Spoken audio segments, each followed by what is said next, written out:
বলো ঋতু কটি ও কি কি? কটি ঋতু আছে? ঋতু ছয়টি। কি কি?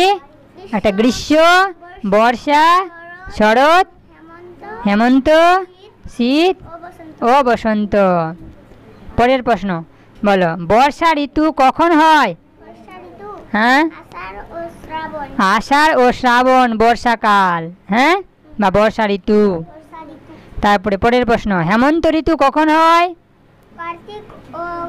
কার্তিক ও অগ্রহায়ণ হেমন্তকাল বা হেমন্ত ঋতু। ঠিক আছে, এটা মনে রাখবি, দুটো করে মাস নিয়ে একটা করে ঋতু হয়। আমরা জেনেছিলাম 12 মাস আছে আমাদের, ওই 12 মাসকে আমরা দুটো করে মাস যদি যোগ করে করে তৈরি করি তো 6টা ঋতু তৈরি হবে। ঠিক আছে, প্রথম 2 মাস নিয়ে হবে গ্রীষ্মকাল, যেমনি বর্ষা, এই বৈশাখ ও জ্যৈষ্ঠ মাস নিয়ে কি হয়? গ্রীষ্মকাল।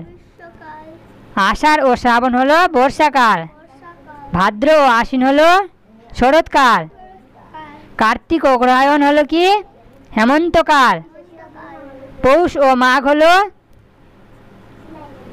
শীতকাল, ফাল্গুন ও চৈত্র হলো বসন্তকাল। ঠিক আছে। Dear viewers, please like, subscribe and press the bell icon. Thank you.